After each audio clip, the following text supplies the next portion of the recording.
everybody. This is a CivMetrics Affordable Housing Podcast where we interview experts and leaders in affordable housing in the United States. My name is Craig McCrowan. I serve on the board of directors of CivMetrics. Our guest today is David Gasson of MG Housing Strategies. And he's well known in the industry for his experience and insights, does a lot of speaking, and we're really happy to have him with us.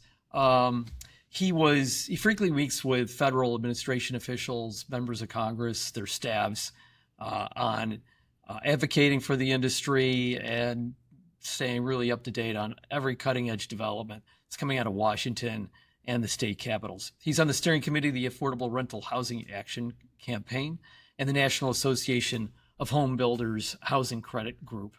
So David, thanks a lot. One thing I should mention, has a lot of experience in the Hill. Earlier in his career, he worked for House Minority Leader and presidential candidate Richard Gephardt and Senate Majority Leader George Mitchell. So thanks a lot, David.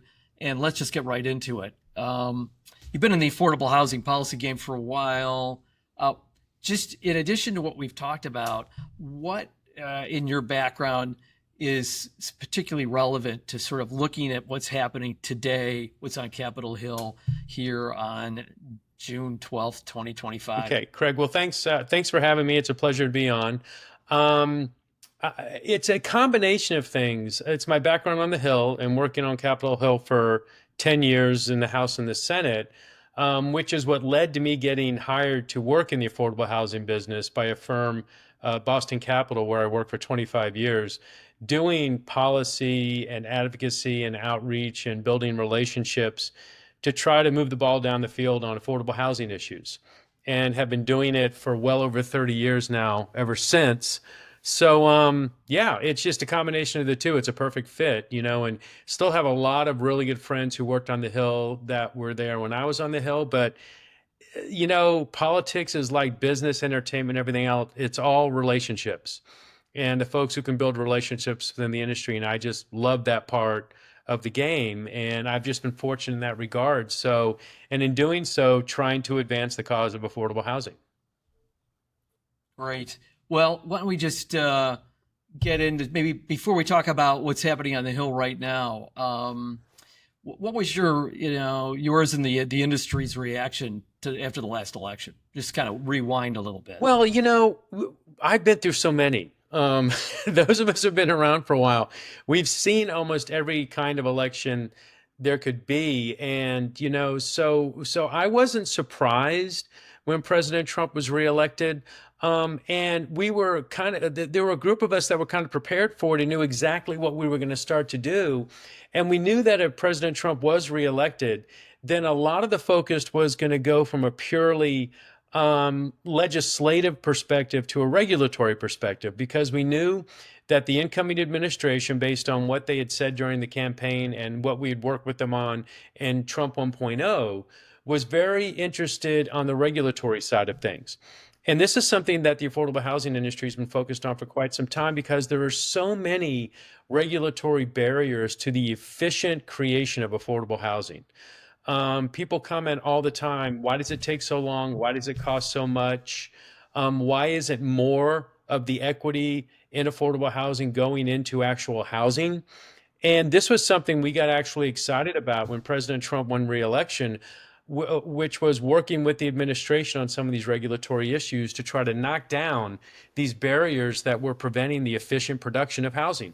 And that's what we've been working with them on ever since. There's a little bit of that going on the Hill as well on the regulatory side, but that's what our main focus was from day one after the election. Not the administration, but we started working with the transition teams right after the election to get specific policy papers into them on regulatory reforms and the way that the president and the incoming administration could work with the industry to efficiently and in a cost-effective way create more affordable housing.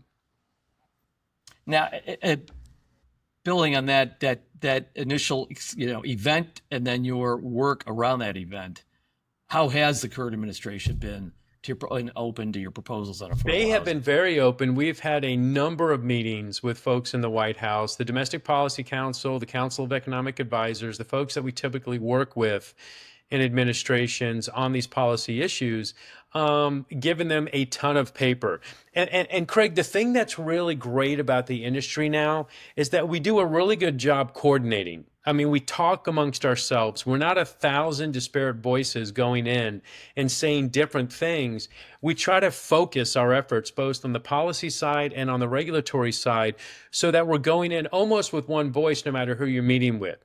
So we were having discussions amongst ourselves. And then as each group got invited to go into the White House and speak with the policy folks in the White House, they were kind of hearing the same thing on the same issues, which I think has been helpful.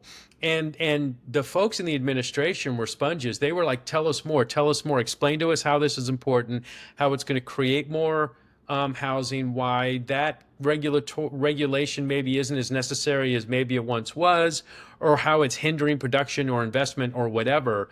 And so they've been great in that regard. Now, we haven't seen anything yet.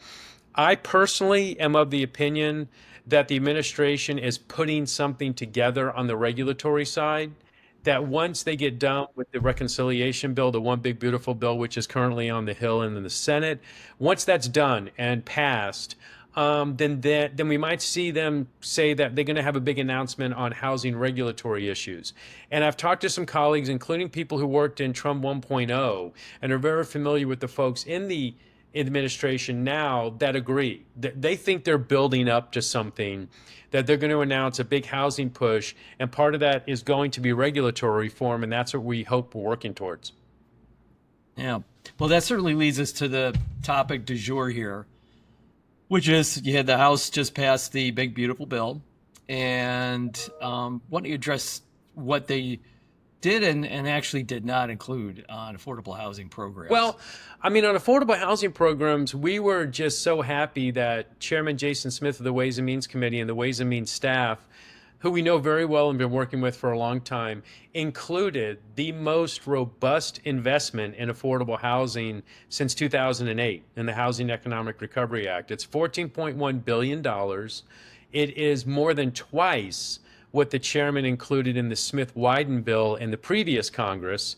And it's for double the amount of time production-wise. So Smith-Wyden was about $6.1 billion for 2 years worth of resources. This is $14.1 billion for 4 years, 26 through 29 of resources for affordable housing. So we're very happy.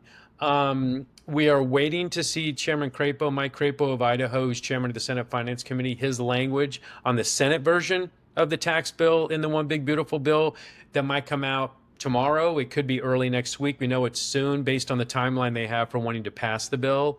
But every indication we have from having worked with the Senate for so long, and Senator Crapo specifically, and Senator Todd Young, who's our lead Republican sponsor in the Senate, and then Senator Maria Cantwell, who's the lead Democratic sponsor, but who has a great relationship with Senator Crapo, is that we're kind of expecting the same language and hopefully the same amount in that regard. So if that's the case, and they can end up passing the bill, this will be the single largest investment in affordable housing and the low-income housing tax credit since 2008, and the industry is very happy about that.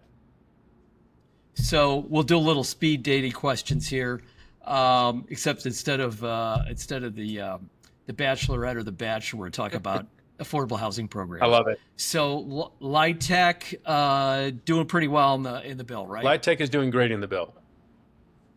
New market tax credits was not included. I think a lot of it, number one, New Markets Tax Credits is a very popular program on a bipartisan basis. They love the New Markets Tax Credit. A lot of things weren't included in this bill. The Neighborhood Homes Investment Act, which has very strong bipartisan support, was not included in the bill. And it's all an issue of size and money to spend. They both have strong bipartisan support, although nothing has as much bipartisan support as the Low-Income Housing Tax Credit, and specifically the Affordable Housing Credit and Investment Act, which is our bill in the House and the Senate. But it was just space. There wasn't enough space for a lot of things that members wanted to do.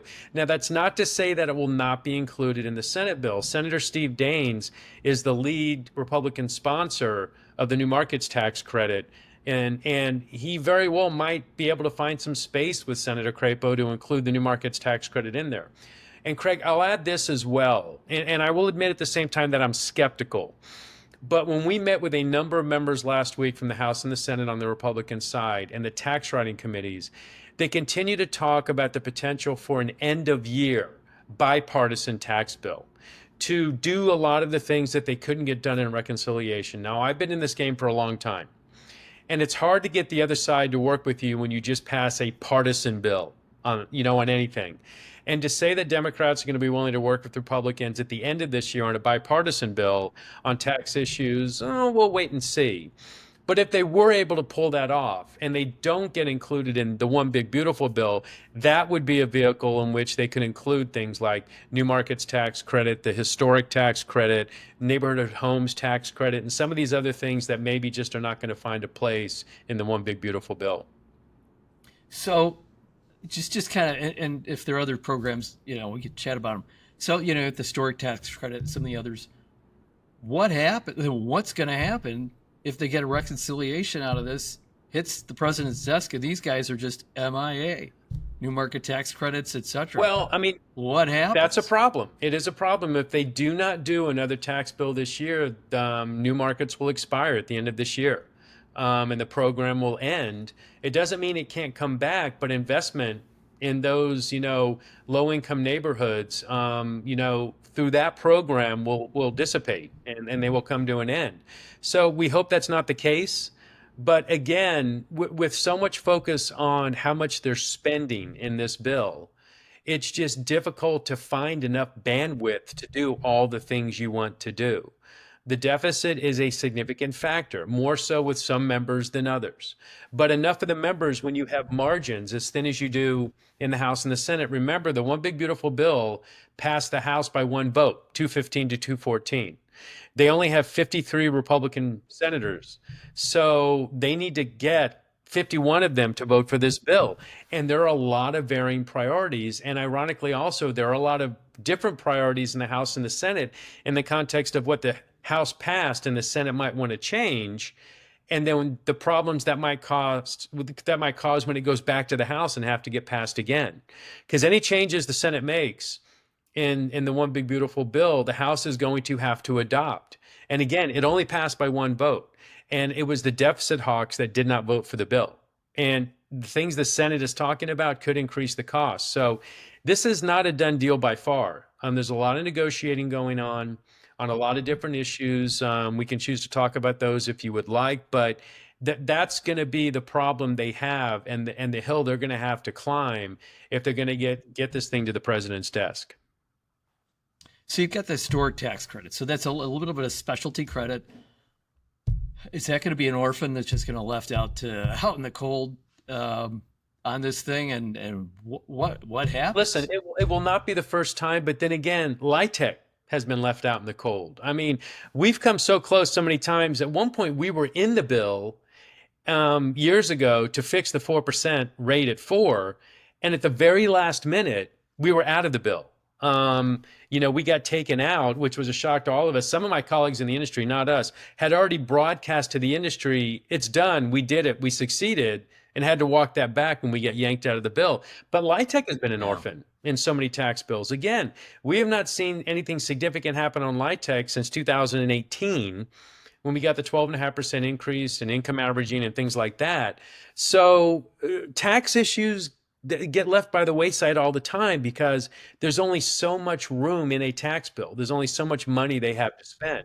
So it's not to say that the historic tax credit and the new markets tax credit and some of these other programs might not see their day in the sun down the road in a future tax bill. It's just a matter of creating space and getting the momentum and the bipartisan support, or in this case, partisan support, to be included in a bill. Yeah. So focusing on LIHTC, so what would it mean? What's the bottom line? LIHTC survives, lives to fight another day. What will that mean for affordable housing? Well, let's be very clear about this. It's not survives and lives to fight another day. This is a significant expansion in the program, even though it's temporary. So we're talking in the $14.1 billion, we're talking about the potential over 10 years of an additional 500,000 homes. I think it was 523,000 apartment units with what's in the bill currently. So we got a 4-year increase in 9% allocation of 12.5%. We got a reduction of the bond financing test from 50% down to 25%. And then we got a 30% basis boost for developments in rural areas and on tribal lands. And so all of that together would be a significant increase of around 500,000 units in addition to what the program's already building over a 10-year period. So it is quite substantial. And we're tickled about it. So that's potentially what's coming down the pike. And of course, it all would expire. The resources would be from January 1st, 2026 through December 31st, 2029. We're trying to change some of the language on the basis boosts. So it's actually for allocations made versus properties placed in service. That would give us a little longer to get properties placed in service that could take advantage of the 30% basis boost. But right now, the additional resources would end at the end of 2029. But that's fighting another day. That's for the next tax bill. That's what we always do. We get it over here and we have it for a period of time. And as soon as we get it, we're already working on the next tax bill to keep it going or get more in there. And that's why we keep having an iteration of the Affordable Housing Credit Improvement Act. Because that stuff, it hasn't been done permanently. The members would like to do it permanently, but as we know, permanence is expensive. But we'll take 4 years, and as soon as the clock starts ticking next year, we'll be working on the next tax bill to get it extended and or made permanent. One question on the procedure, the parliamentary issues, and then we'll move on. That 10-year magic, time period for the Congressional Budget Office to score these things. Does that have what impact does that have? That's sort of a procedural item on the reality that these things are just not permanent. When you're passing legislation through the reconciliation process, there are specific rules that say that nothing that you pass can add to the deficit beyond the 10-year budget window. It cannot cost anything beyond the 10-year budget window. Now, they are using some interesting math right now to try to get some of the Tax Cuts and Jobs Act tax provisions made permanent outside the 10-year budget window. And we're going to wait and see if the Senate parliamentarian buys into it. If she agrees with that and allows that to happen, that is yet to happen. It's what we in the business call the bird bath. Because it's named after Senator Robert Byrd, who's former chairman of the Appropriations Committee and helped create the rule here on reconciliation. So there's nothing that is affecting LIHTC in this, but it's some of the provisions of the Tax Cuts and Jobs Act that they would like to make permanent, so they would be in existence beyond the 10-year budget window. But they have to justify that in doing that, those are not going to cost anything outside the 10-year budget window. And that's where the tricky part of the game starts to happen. So you have those two factors. You have the Byrd rule, the 10-year budget window, but then you also have just how much money you can afford to spend on the bill. And that's what's dictating the longevity. Some of these things are permanent, or they want to make permanent, and some of these things are only lasting 4 years. And that's all a matter of cost. And so that's the game you play when you're passing, whether it's a tax bill, an appropriations bill, or any piece of legislation. So moving from rules and procedures to crunchy cash, what's going on with the appropriations, the HUD budget, the rental assistance? So they are having the hearings right now with the cabinet secretaries on their agencies' budgets, back and forth in the House and the Senate. The president has released 3 or 4 weeks ago his skinny budget. And he released an outline of his budget, but he hasn't released the actual budget. And people are wondering if we'll actually see an actual budget from the administration. And they have proposed significant cuts to almost every agency minus Homeland Security and Defense. And to HUD specifically, I think the cut came in at somewhere around 43 or 47%. And to the rental assistance programs, which they cut and then made the remainder of it a block grant, Then they zeroed out home and CDBG programs, which are significant programs that it's hard to build LIHTC developments without home funds. And CDBG, find me a mayor, governor, local legislator who does not love the Community Development Block Grant Program. That's how they do all of the development in their communities with that federal money. So we have been in discussions with the appropriators long before the administration released the skinny budget, and then very much so afterwards, because people obviously got freaked out when they saw the administration's budget and the size of the cuts. And they have politely acknowledged that, listen, Congress is the one who appropriates the funds. We come up with the budget and the appropriations bills. It's very nice for the administration. And they say this about every administration, by the way, not just the current one. Hey, it's really great. Those are your priorities. That's fine. Congress is the one who appropriates the resources and comes up with the budget.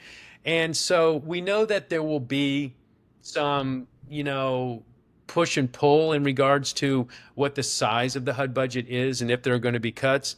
But, there are a number of Republican members who want to beef up the HUD budget, that want to increase the strength and the purpose of the home program, and want to address some of these issues.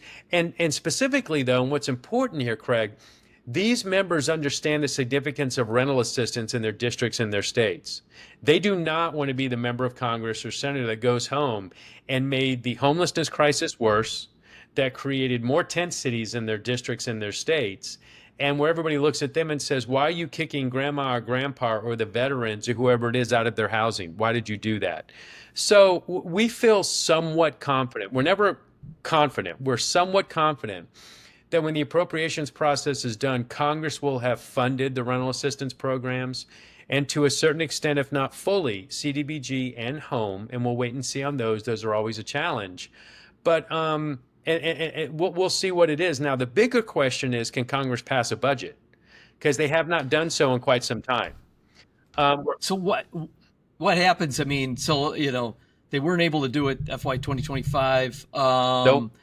Maybe we'll do some Schoolhouse Rock here on I'm Just a Bill, but you've got I'm Just a Continuing Resolution. Yeah. Explain that a little bit. When you pass, so yes, the FY 2025 budget is a continuing resolution based on the FY 2024 budget, which means that the budget baseline for 25 was based on 24. So it did not include any of the cost of living or inflationary indexing that you would typically get in a budget when they do normal appropriations. Now, the administration can ask for anomalies in the budget. And in this case for 25, they did.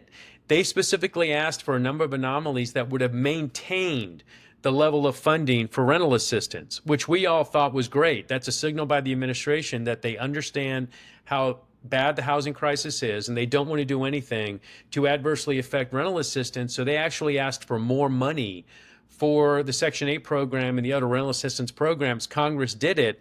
So the FY 2025 budget on the rental assistance actually did get a bump and came up. Where other agencies' budgets were level funded and didn't get a bump, so they're actually funding 25 at 24 levels. Hey, go ahead. Wrap it up because we're running out of time, okay. And I have two lightning round questions I want to get to. Okay, great. So in the end, I am not confident that Congress will be able to pass a budget. I think we very well could see another year-long continuing resolution in FY 2026. I absolutely hope I'm wrong, but that's the way things are looking right now. Yeah. And then in the housing industry, of course, we know and love Fannie Mae and Freddie Mac. They're in conservatorship. So what are the implications of the conservatorship and the housing market and Trump administration's plans for Fannie Mae and Freddie Mac? Folks who understand the GSEs, Fannie and Freddie, understand that under conservatorship, they have made the government a lot of money. They have shored up the mortgage market. There's stability there versus what happened in 2008, 2009, which is why they went into conservatorship. And the Congress and the government has been a good conservator of Fannie and Freddie. Now, the president wants to take them out of conservatorship and let them go into the open market, but they have said, members of Congress, but the administration has said that they also want to maintain the government backstop and a government role in the GSCs. So it's kind of like having it both ways, but not quite. So we are waiting to find out exactly what the plan might be. We don't expect anything to happen imminently, but we do expect when the president says that, even the president said that they will maintain the government backstop, that means the government's going to have a role in these programs and they're not totally going to let them go. They might let the shareholders back in and be able to invest in and make money off of them and what they're doing in the housing market. But we do not see a situation where they are totally let free and that they are own independent agencies again. We think the government will continue to play a role, and that gives everybody a sense of comfort. Yeah, kind of like I've heard some people say, Fannie Mae and Freddie Mac are like Godzilla versus Kong. I don't know who's Kong and who's Godzilla, but they're too big to ignore. We know Exactly. that. Last question. Community Reinvestment Act, banking regulators are, getting out the shredders. We can see them being pulled up in front of those buildings and they're throwing their regulations into the shredders. Well, what's going to happen to CRA and the impact on affordable housing? This is the third time this has happened because Trump 1.0 came in, redid the CRA regulations, and only the OCC, the Fed and the FDIC were not involved in that. It's usually all three agencies that do it together. Biden administration came in, scrapped Trump 1.0 CRA regulations, did their own process, which immediately had an injunction from the courts down in Texas and had been in court. Trump 2.0 comes in and scraps the Biden era CRA regulations that all three of the regulators did participate in. So we know that at some point that they are going to start the process all over again. And that we will have a review process of CRA. They need to do it. The regulations are outdated. They are not covering so many different facets of the banking industry that has been created over the past 15 years or 20 years that aren't included in CRA and that should be included in CRA. They need to get the full-time regulators on board, and not an acting OCC head, but the head of the OCC and the head of the FDIC. And at that point, the three oversight agencies can get together, restart the process. We don't know when that's going to happen. They have not announced that's going to happen. We think it might start sometime next year. It will be a very long process with public comment, as always. And then we'll wait and see. Obviously, our priority is maintaining a role for community development and investment in the low-income housing tax credit, as it's always been by the financial institutions, because they are our backbone. But we're waiting for that, and it's somewhere down the road. Of course, next year we got congressional elections coming up, and that could mean hurry up or it could mean wait. On that, I think we'll conclude. David, you're a superstar in your area. We really appreciate your participation today. Look forward to talking with you again in the future. Craig, absolutely my pleasure. Anytime. Be well. All right. Thanks.